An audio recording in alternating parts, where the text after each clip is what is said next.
आपने मार्केट में दुकान खोली है, असर की अजान का टाइम है, हय्या अलस सलाह की आवाज आ रही है, अल्लाह के जिक्र की तरफ आपको बुलाया जा रहा है, नमाज की तरफ बुलाया जा रहा है, कामयाबी की तरफ बुलाया जा रहा है।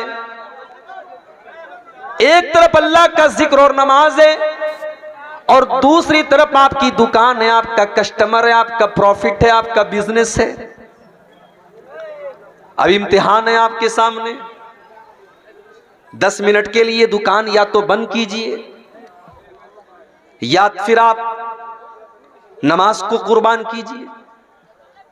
अब यही कसौटी आपके सामने आ गई।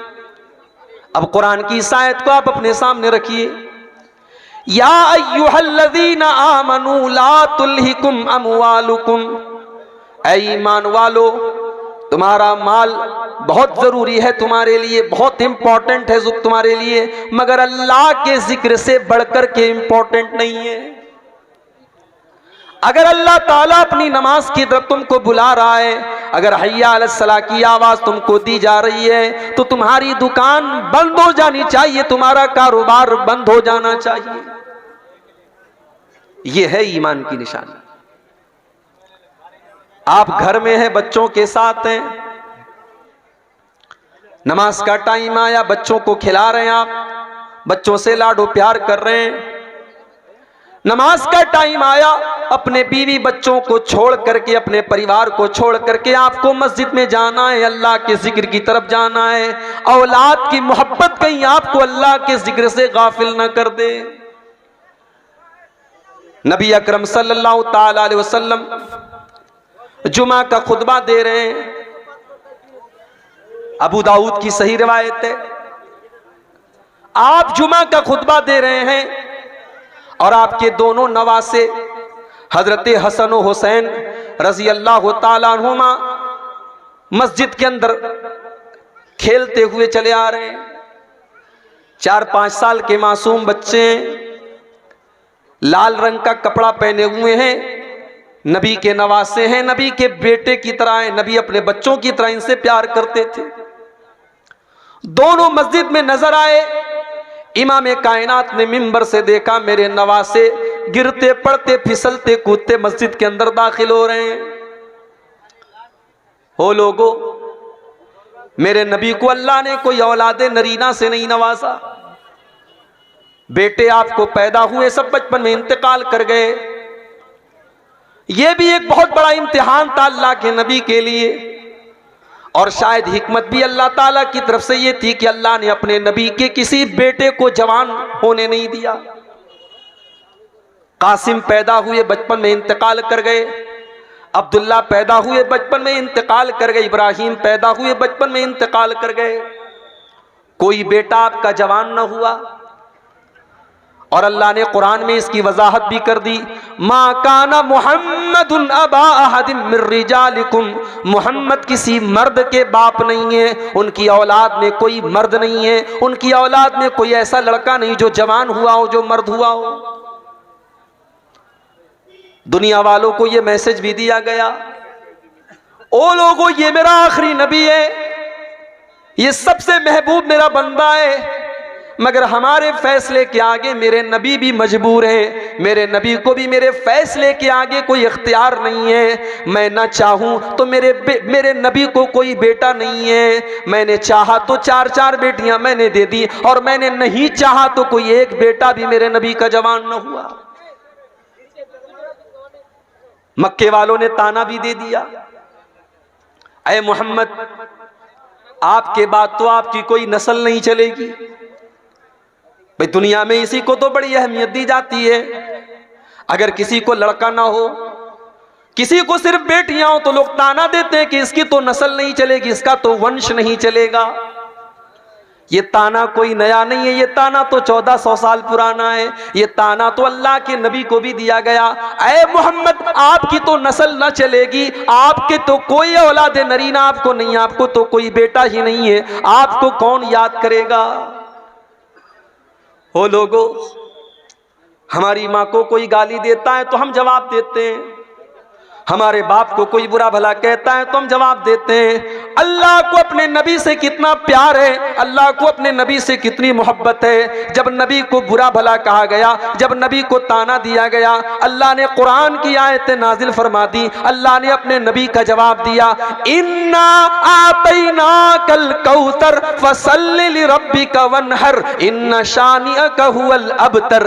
ऐ नबी, कौन कहता है कि आपके बाद आपका नाम न लिया जाएगा? इन्ना आतैनाकल कौसर, ऐ नबी कल कयामत का दिन होगा, अहले ईमान आपके पास आएंगे, जब तक आपके हाथ से वो कौसर का जाम न पी लेंगे वो जन्नत के अंदर दाखिल न होंगे। इन्ना आतैनाकल कौसर, ऐ नबी हमने आपको कौसर दिया है।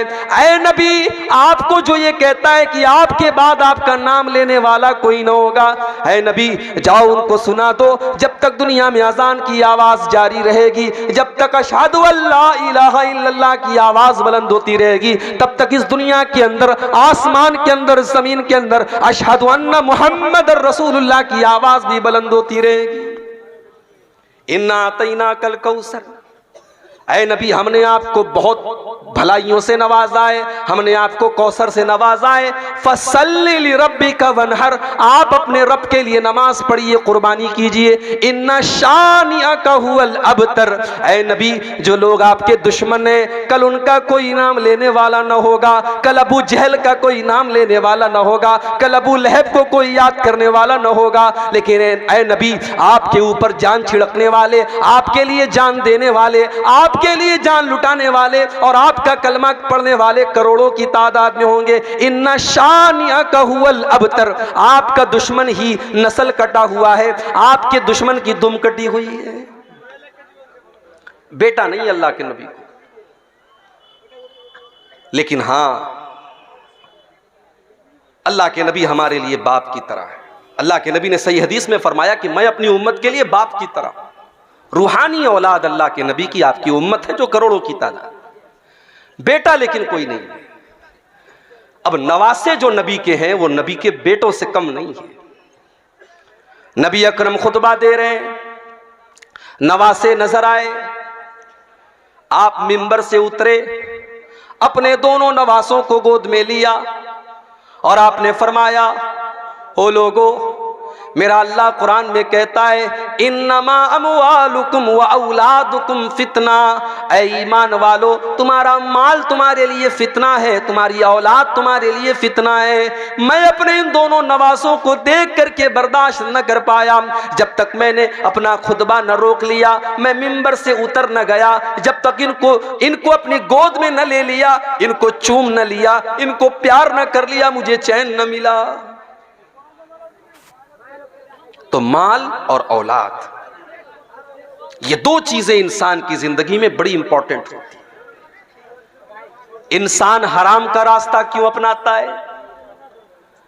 मेरे नौजवान साथियों, यह अलग बात है कि जब आप जवान हो जाते हैं तो आपको अपने बूढ़े बाप की पेशानी पर बुढ़ापे की लकीरें बुरी लगने लगती हैं, मगर कभी गौर करना कि अपने बच्चों के लिए माँ बाप क्या क्या करते हैं। कितने तो ऐसे माँ बाप हैं जो अपने बच्चों की खुशी के लिए गलत रास्ता भी अपनाने लगते हैं, हालांकि वो जायज नहीं है, हराम है, लेकिन अपने बच्चों की खुशी के लिए माँ बाप कभी कभी हराम और नाजायज रास्ता भी अपनाने लगते हैं। अल्लाह ने फरमाया, या अय्युहल्लज़ीना आमनू ला तुल्हिकुम अमवालुकुम वला औलादुकुम अन ज़िक्रिल्लाह, तुम्हें माल से जितनी भी मोहब्बत हो जाए, लेकिन माल के चक्कर में कभी तुम अल्लाह के जिक्र को मत छोड़ना। 2017 की बात है, अल्लाह ने सऊदी अरब जाने का मौका दिया।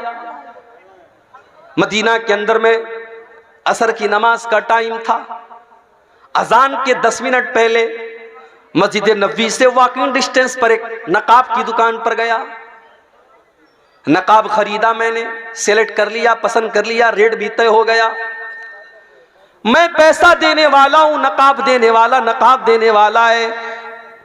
बगल में मस्जिद नबवी के लाउड स्पीकर से अजान की आवाज आने लगी, अल्लाहु अकबर अल्लाहु अकबर। दुकानदार ने काउंटर बंद कर दिया, पर्दे गिरा दिए, कहा शेख साहब बाद में आइएगा। मैंने कहा भाई मेरे अजान हो रही है, अभी तो जमात में 10 मिनट का टाइम है, अभी कोई मसला नहीं है, तुम पैसा ले लो, सामान दे दो। कहा नहीं नहीं, अजान हो चुकी है, इस बात की इजाजत नहीं है कि हम अजान होने के बाद कोई सौदा सलफ करें। आप नमाज के बाद आइए, दुकान मेरी खुली रहेगी, आपको सामान मिल जाएगा। अल्लाह की कसम, उस दुकानदार ने, पैसा मेरी जेब में मौजूद है, उसने पैसा न लिया, उसने सामान न दिया। अजान की आवाज सुनने के बाद, ओ लोगों, आज सऊदी अरब के लोग बहुत बुराइयां करते हैं। अल्लाह की कसम, अपनी तमाम कमियों और कोताहियों के बावजूद आज भी इस्लाम अगर अपनी सच्ची हालत में पूरी कायनात के अंदर कहीं मौजूद है तो आपको उस मक्का मदीना की सरजमीन पर मिल जाएगा। अजान हो रही है, दुकान बंद, कोई सौदा नहीं होगा। मुझे कुरान की वो आयत याद आ गई, रिजालुल्ला तुलहीहिम तिजारतु वला बैउन अन ज़िक्रिल्लाहि व इक़ामिस सलाह। मेरे नेक बंदे तो वो हैं, मेरे नेक बंदे तो वो हैं, मेरे अल्लाह वाले बंदे तो वो हैं, उनका कारोबार कभी उनको नमाज से नहीं रोकता, उनकी तिजारत उनको कभी नमाज से नहीं रोकती। सीमांचल के जलसे मैं बहुत बोल चुका हूं, आपसे भी बार बार कहता हूं कि इन जलसों की शक्ल न बिगाड़ो। माँ बहनों से बार बार कहता हूं, ये जलसे हैं, ये कुरान और हदीस के नाम पर कायम होते हैं, इन जलसों के तकद्दुस को पामाल न करो। जवान जवान लड़कियां सज धज करके, मेकअप करके, संवर करके इन जलसों में आ रही हैं, और वो बाश और बदमाश किस्म के लड़के रास्तों पर घूम रहे हैं। मेरे भाइयों, अगर जलसों का यही मकसद है तो अल्लाह के वास्ते इन जलसों को बंद कर दीजिए। अल्लाह ने कुरान में फरमाया, इन्नल्लज़ीना युहिब्बूना अन तशियल फाहिशतु फिल्लज़ीना आमनू लहुम अज़ाबुन अलीमुन फिद दुनिया वल आखिरा।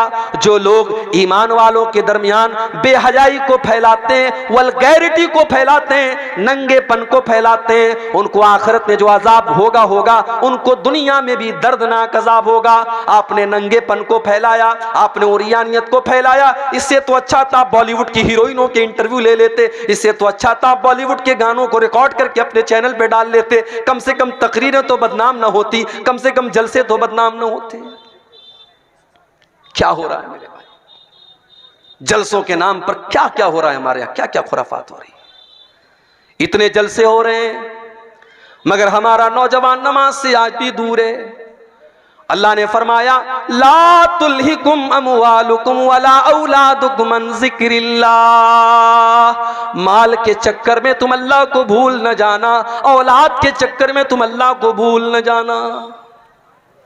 और आज अगर कोई अल्लाह को भूल गया, उसकी जिंदगी में सब कुछ है, अल्लाह नहीं है, अल्लाह का जिक्र नहीं है, नमाज नहीं है, अल्लाह को याद नहीं करता है, तो दुनिया में तो जो होगा होगा, आखिरत में क्या होगा। वमन आरज़ान ज़िक्री फ़इन्न लहू मईशतन ज़न्का।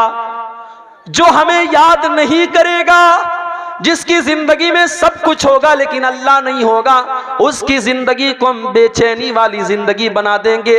वो करोड़ों और लाखों कमाएगा लेकिन उसके घर में चैन न होगा, सास बहू के झगड़े उसके घर में होंगे, भाई भाई के झगड़े उसके घर में होंगे, उसके घर में ननद भाभी के झगड़े होंगे, उसके घर में देवरानी जेठानी के झगड़े होंगे, उसके घर में न चैन होगा न सुकून होगा, उसके बच्चे बीमार होंगे जो हमको याद नहीं करेगा। फ़इन्न लहू मईशतन ज़न्का, उसकी जिंदगी बेचैनी वाली बन जाएगी। वनहशुरुहु यौमल क़ियामति आमा, और कल क़यामत के दिन हम ऐसे इंसान को अंधा बना करके उठाएंगे। क़ाल रब्बि लिमा हशरतनी आमा, वो कहेगा अल्लाह मैं तो दुनिया में अच्छा खासा देखा करता था, मैं आज अंधा कैसे हो गया। अल्लाह फरमाएगा कज़ालिका तत्का आयातुना फनसीतहा व कज़ालिकल यौम तुनसा। मेरे बंदे, तेरे सामने कुरान की आयतें पढ़ी गई, तेरे सामने नमाज की अहमियत बताई गई, तेरे सामने बेहयाई की बुराई की गई, मगर तू बेहयाई के काम करता रहा, तू नमाज को छोड़ता रहा, तू अल्लाह की याद से गाफिल रहा। जब तू दुनिया में अंधा बन गया तो आज हमने तुझको अंधा बना दिया। तो ये पहली आयत है कि अपने माल और औलाद के चक्कर में अल्लाह को मत भूलो। वमन यफ़अल ज़ालिका, और जो माल के चक्कर में अल्लाह को भूल जाएगा, जो औलाद के चक्कर में अल्लाह को भूल जाएगा, फउलाइका हुमुल खासिरून, उससे ज्यादा घाटे का सौदा कोई नहीं कर रहा है। हम ये समझ रहे हैं कि साहब हम दुकान कर रहे हैं नमाज छोड़ करके, हमारी दुकान में बड़ी बरकत हो रही, बड़ा पैसा आ रहा है। नहीं, पैसा तो आ रहा है मगर आप घाटे का सौदा कर रहे हैं। जानते हो फायदे का सौदा किसको कहते हैं? आओ एक मिसाल आपको देता हूं, फायदे का सौदा किसको कहते हैं। अल्लाह के नबी अपने सहाबा के साथ बैठे हुए, एक सहाबी आते हैं, अय अल्लाह के नबी, मैं अपने बाग की चहार दीवारी कर रहा हूं, मेरा खजूरों का बाग है, मैं उसकी बाउंड्री कर रहा हूं, और बाउंड्री करने में मेरे पड़ोसी का एक खजूर का पेड़ आ रहा है, मैं उससे कह रहा हूं कि ये खजूरों का पेड़ तुम मुझे दे दो, लेकिन वो मुझे देने को तैयार नहीं है। नबी अकरम ने उसको बुलाया, कहा भाई ये अपने बाग की बाउंड्री कर रहा है, तुम्हारा एक पेड़ इसकी बाउंड्री के रास्ते में आ रहा है, तुम अपने पेड़ की जो मुनासिब कीमत है दे दो। उसने कहा नहीं, मैं नहीं दे सकता। उसने कहा मैं ये पेड़ नहीं दे सकता। अल्लाह के नबी ने फरमाया कि तो बताओ तुम्हें क्या चाहिए। उसने कहा हाँ, अगर इस एक खजूर के पेड़ के बदले में मुझे पूरा एक बाग दे दिया जाए तो मैं वो बाग के बदले में मैं एक खजूर का पेड़ दे दूंगा। नबी अकरम ने अपने सहाबा से कहा, ऐ मेरे सहाबा, कोई है जो इस पेड़ को खरीद ले, मैं उसको जन्नत की गारंटी देता हूं, इससे बेहतर खजूरों का बाग उसको जन्नत में मिलेगा। कोई है अल्लाह का बंदा जो अपना खजूरों का बाग इसको दे दे और इसका ये पेड़ खरीद ले। एक साहबी खड़े हो गए, उनका नाम था अबू दहदा। उन्होंने कहा अल्लाह के नबी, मेरा एक बहुत बड़ा खजूरों का बाग है, मैं आपको गवाह बना करके कहता हूं कि मैं अपना खजूरों का बाग इसको दे रहा हूं, और इसका वो एक खजूर का पेड़ मैं लेकर के अपने इस सहाबी भाई को दे रहा हूं। सौदा डन हो गया। अबू दादा दौड़े दौड़े घर आए, उनकी बीवी उसी बाग में गई हुई थी। मुस्नद अहमद के अल्फाज हैं, हजरत अबू दादा बाग के दरवाजे पर पहुंचे और बीवी को आवाज दी, ऐ उम्मे दादा, ऐ मेरी बीवी, तुम जल्दी से इस बाग से निकल जाओ, ये बाग मैंने अल्लाह की राह में दे दिया है। ऐ मेरी बीवी, मैंने एक खजूर के पेड़ के बदले में इस बाग को खरीद लिया है, इस बाग को बेच दिया है, और मुझे अल्लाह के नबी ने इस पर जन्नत में इससे बेहतरीन बाग की गारंटी दी है। आज के दौर की औरतें होती तो शौहर की ये बात सुनकर के चार बातें सुनाती कि आपसे बड़ा बेवकूफ कोई नहीं देखा, आपसे बड़ा स्टूपिड कोई नहीं देखा कि आप एक पेड़ के बदले आप इतना बेहतरीन बाग आप बेच करके चले आए। आज की औरतें होती तो चार ताने मार देती। लेकिन मेरी प्यारी माँ बहनों, नबी की सहाबियात की जिंदगी भी क्या जिंदगी थी। उम्मे दादा उस बाग से निकलती हैं और अपने शौहर से कहती हैं, ऐ मेरे शौहर, आपने बड़े फायदे का सौदा किया है, आपने बड़े मुनाफे का सौदा किया है, आपने जन्नत के बाग के बदले अपने बाग को दे दिया है, आपने कोई घाटे का सौदा न किया। ये थे साहबा। एक और साहबी थे, उनका नाम था सुहैब रूमी। हमारे यहाँ शेरशाबादी चलता है, अंसारी चलता है। इसी बिहार में दरभंगा में एक गांव है, वहां सड़क में दीवार बनी है, एक तरफ से अंसारियों का रास्ता, एक तरफ से शेख का रास्ता है। अंसारी के रास्ते से शेख नहीं जा सकता, शेख के रास्ते से अंसारी नहीं जा सकता।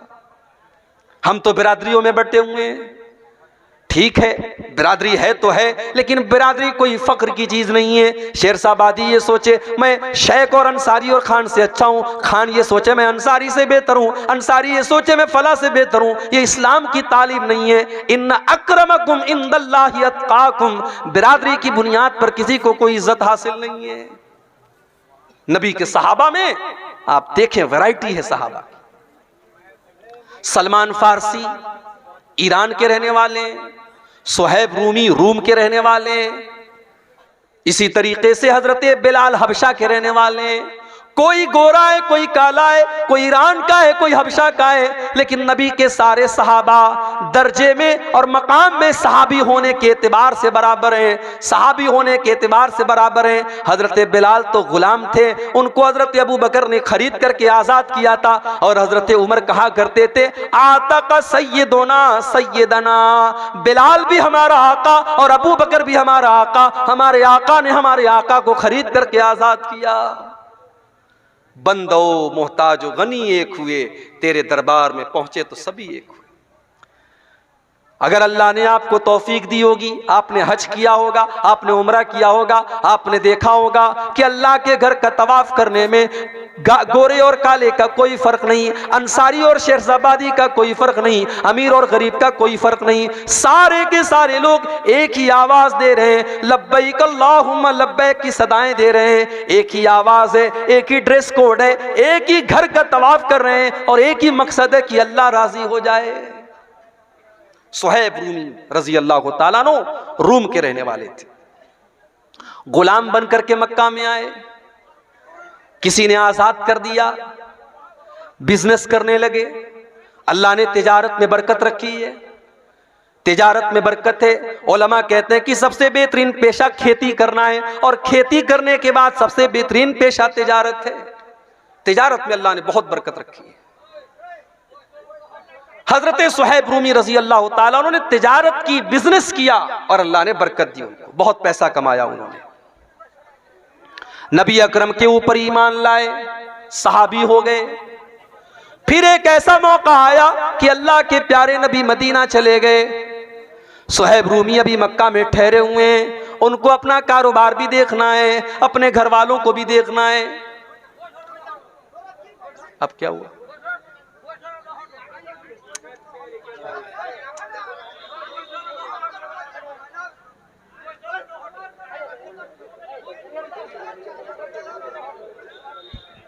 बगैर चिल्लाए भी आप हजरात से गुजारिश है इत्मीनान से सुने और सुनने वाले को सुनने दें, डिस्टर्ब ना करें। किसी का कोई पर्सनल मैटर हो तो किनारे लेके जाके हल कर ले।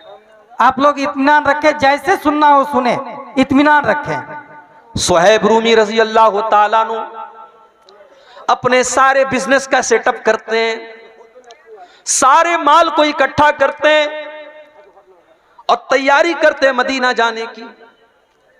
सामान पैक कर लिया, ऊंट तैयार हो गया, सुहैब रूमी मक्का से निकलने लगे। मक्का के काफिरों ने ऊंट की नकेल पकड़ी, कहां जा रहे हो? कहा मैं मदीना जा रहा हूं, यस्रिब जा रहा हूं, अपने नबी के पास जा रहा हूं। मक्का वालों ने कहा सुहैब हम तुम्हें मदीना न जाने देंगे, तुमने सारी जिंदगी मक्का में रह करके पैसा कमाया और आज चाहते हो कि अपनी सारी कमाई लेकर के तुम मदीना चले जाओ। ऐ सुहैब हम कभी ऐसा न होने देंगे। कहा फिर क्या करते हो? कहा हमारे पास बस एक ही ऑप्शन है, तुम अपना सारा माल हमको दे दो, हम तुम्हें मदीना जाने दे देंगे। हो लोगो, माल बड़ी अहम चीज है, मगर अल्लाह से बढ़कर के नहीं है, रसूल से बढ़कर के नहीं है। सुहैब रूमी रजी अल्लाह ताला अन्हु ने एक सेकंड भी नहीं लिया फैसला करने में। कहा मक्का वालों अगर ये बात है, ले लो मेरा ये सारा माल, सारी जिंदगी की गाड़ी कमाई उनके हवाले कर दिया, और खाली हाथ हजरत सुहैब रूमी मदीना चले आए। जब मदीना पहुंचे, फजर की नमाज का टाइम था, अल्लाह के प्यारे नबी नमाज पढ़ा रहे थे। सुहैब रूमी आते हैं और नमाज में शामिल हो जाते हैं। नबी अकरम ने सलाम फेरा, अपने सहाबी पर नजर पड़ी, अल्लाह के नबी खड़े हो गए, अपने सहाबी को गले लगाया। अल्लाह की तरफ से अल्लाह के नबी को बता दिया गया था सारा मामला। नबी ने पहला लफ्ज जो कहा, आपने फरमाया ऐ सुहैब रबिहतल भैया, रबिहतल भैया, ऐ सुहैब तूने बड़े फायदे का सौदा किया है, तूने कोई घाटे का सौदा न किया, तूने सारी जिंदगी की कमाई को ठोकर मार करके अल्लाह के दीन के लिए तूने कुर्बान कर दिया। ऐ सुहैब तूने बड़े फायदे का सौदा किया है। आज तो करोड़ों कमाने वाला, लाखों कमाने वाला मस्जिद के अंदर जब चंदा देने की बात आती है तो 5 का सिक्का तलाश करता है, 10 की नोट तलाश करता है। बीवी के लिए शॉपिंग करने के लिए 2000 की नोट निकालता है, बच्चों के शौक के लिए 500 की नोट निकालता है। और बेचारी मस्जिद और मदरसा एक ऐसी चीज है, वहां 10 की नोट आपको ज्यादा मिलेगी। ये हमारे दिल का हाल है मेरे भाई। ला तुल्हिकुम अमवालुकुम वला औलादुकुम अन ज़िक्रिल्लाह। ऐ ईमान वालो, अपने माल के चक्कर में तुम अल्लाह को भूल न जाना, अपनी औलाद के चक्कर में तुम अल्लाह को भूल न जाना।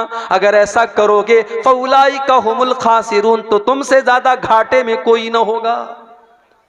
एक आयत का मतलब मैंने समझा दिया, अब दूसरी आयत का मतलब समझ करके बात खत्म करेंगे हम। वअन्फिकू मिम्मा रज़क़नाकुम मिन क़ब्लि अन यातिया अहदकुमुल मौत। और ऐ ईमान वालो, जो रोजी हमने तुमको दी है उसमें से खर्च करो, सदका करो, ज़कात दो, गरीबों को दो, यतीमों को दो, मदरसों में दो, मस्जिदों में दो, अल्लाह की राह में खर्च करो। कब खर्च करो? कब खर्च करो?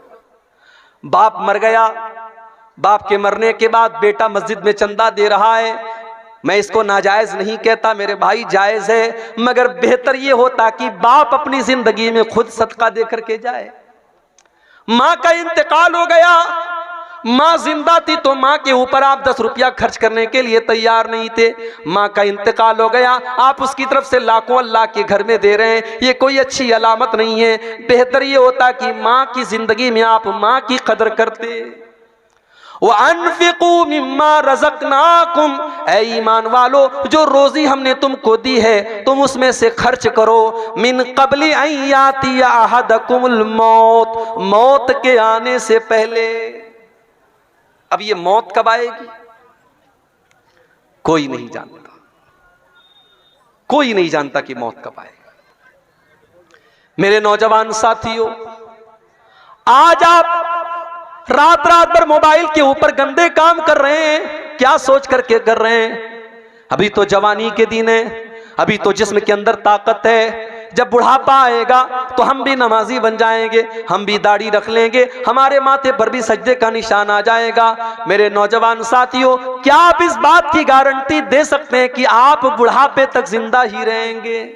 अरे बुढ़ापा तो बहुत दूर की बात है, बुढ़ापा तो बहुत दूर की बात है। आप तो इस बात की गारंटी भी नहीं दे सकते कि कल की सुबह का सूरज आप देखेंगे।